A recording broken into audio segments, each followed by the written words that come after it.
Elon Musk दुनिया के सबसे सफल व्यक्तियों में से एक हैं। वह 975 अरब डॉलर की 6 कंपनियां चलाते हैं और हर हफ्ते 100 घंटे से अधिक काम करते हैं। उन्होंने इस वीडियो में अपने शीर्ष व्यवसाय और जीवन के सबक साझा किए हैं। इस वीडियो में हम लोग उनके कई इंटरव्यूज और पॉडकास्ट को सुनेंगे, जिनसे हम लोगों को काफी कुछ सीखने को मिलेगा। तो आइए सुनते हैं एलन मस्क को। My recommendation would really be spend less time on finance, spend less time in conference rooms, less time on PowerPoint, and more time just trying to make your product as amazing as possible. You just went more all in than I've ever seen anybody ever go. Yeah. What was the? Did you ever doubt, or did you just decide to go all in and you just did it? I mean, my philosophy is you play to win. You don't play by half measure.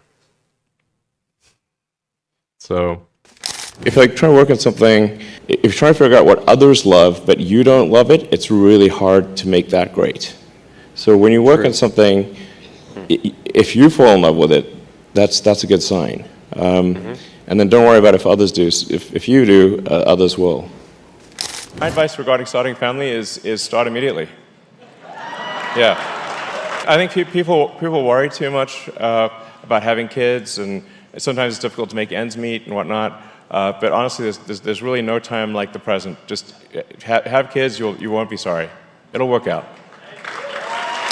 The reason I believe in sort of truth and honesty is because I'm trying to understand the universe. I'm trying to understand reality. We're trying to understand like what's the meaning of life. Like what are we here for? Like what's going on? If you're not like rigorous about truth and honesty, then you're obviously going to live in a deluded world. You won't understand the nature of reality. If you've got some radical new technology, you want to try to take the set of actions that maximize the probability it will do good and minimize the probability it will do bad things. Yes. It can't just be hell for leather. Let's just go, barreling forward and, hope for the best. So there's always problems in life. There's this problem, solve that problem.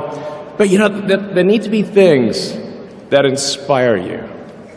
There need to be things that make you glad to wake up in the morning and say, I'm looking forward to the future.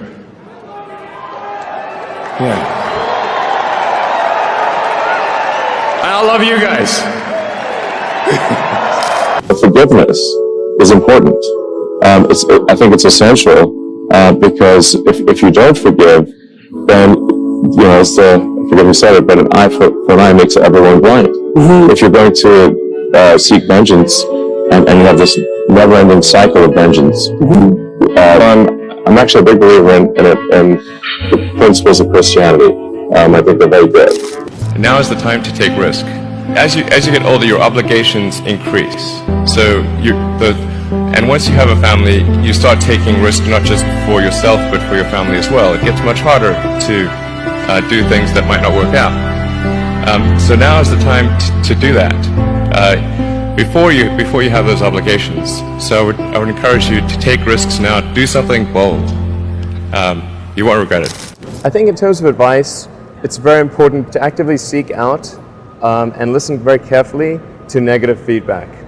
This is something that people tend to avoid because it's painful. Yeah. But I think this is a very common mistake. In fact, when friends get a product, I say, look, don't tell me what you like, tell me what you don't like. Because otherwise your friend is not going to tell you what he doesn't like.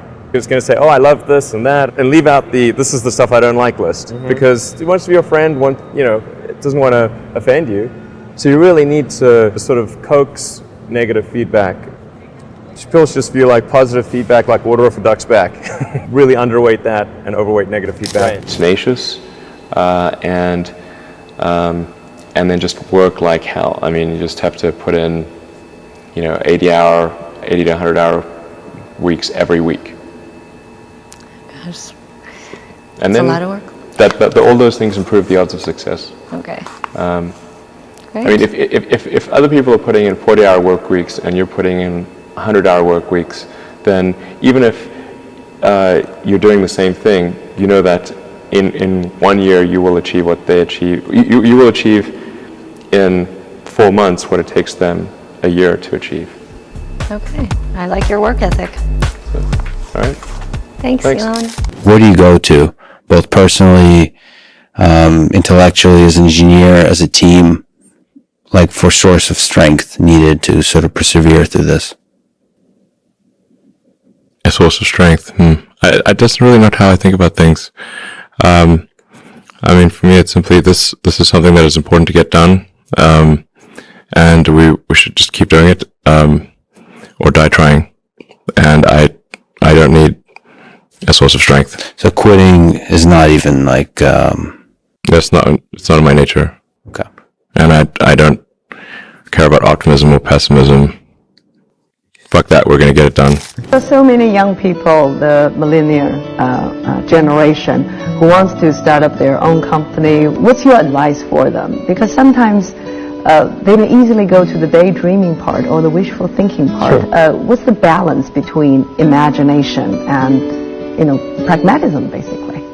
I mean, I do think that, in terms of creating a company, what Edison said, which was like it's 1% inspiration, 99% perspiration, is true. So a lot of it in creating a company is execution. Like you start off with an idea, and that idea is mostly wrong. And then you adapt that idea and keep refining it, and you listen to criticism. Some criticism you discard, you try to discard the wrong criticism, try to listen to the correct criticism, and then engage in sort of a recursive self-improvement, and constantly refining it and making it better. And you have to work super hard, and that's very important. And then just keep iterating on a loop which says, am I doing something useful for other people? Because that's what a company is supposed to do. A company is just a group of people gathered together to produce a product or service. And a company should only exist if that product or service is truly useful to customers. Try to be useful. Do things that are useful to your fellow human beings, to the world. It's very hard to be useful. Very hard. Are you contributing more than you consume? Can you try to have a positive net contribution to society? I think that's the thing to aim for. Not to try to be sort of a leader just for the sake of being a leader or whatever. A lot of time, the people you want as leaders are the people who don't want to be leaders. So, if you can live a useful life, that is a good life. A life worth having lived. And like I said, I would encourage people to use the mental tools of physics and apply them broadly in life. They're the best tools. But I'd encourage people to read a lot of books. Just read, basically try to ingest as much information as you can, and try to also just develop a good general knowledge. So you at least have like a rough lay of the land of the knowledge landscape.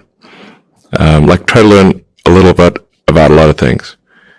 Because you might not know what you're really interested in. How would you know what you're really interested in if you at least aren't doing a peripheral exploration broadly of the knowledge landscape? And you talk to people from different walks of life and different industries and professions and skills. Like I said, I would encourage people to read broadly in many different subject areas, and then try to find something where there's an overlap of your talents and what you're interested in. So people may be good at something, or they may have skill at a particular thing, but they don't like doing it. So you want to try to find a thing where that's a good combination of the things that you're inherently good at, but you also like doing. But I put a lot of stock and certainly have a lot of respect for someone who puts in an honest day's work to do useful things, and just generally to have not a zero-sum mindset, or have more of a grow the pie mindset. If you sort of say when I see people perhaps including some very smart people kind of taking an attitude of like doing things that seem like morally questionable, it's often because they have at a base sort of axiomatic level a zero-sum mindset, and they, without realizing it, they don't realize they have a zero-sum mindset, or at least they don't realize it consciously. And so if you have a zero-sum mindset, then the only way to get ahead is by taking things from others. Which college or which university? It's not. There's no need even to have a college degree at all, or even high school. I mean, if somebody graduated from a great university, that may be an indication that they will be capable of great things, but it's not necessarily the case. You know, if you look at say people like Bill Gates or Larry Ellison, Steve Jobs, these guys didn't graduate from college. Dropouts, yeah. But if you had a chance to hire them, of course, that would be a good idea. Yeah, okay. So, you know, just looking just for evidence of exceptional ability, and if there's a track record of exceptional achievement, then it's likely that that will continue into the future. Mm-hmm.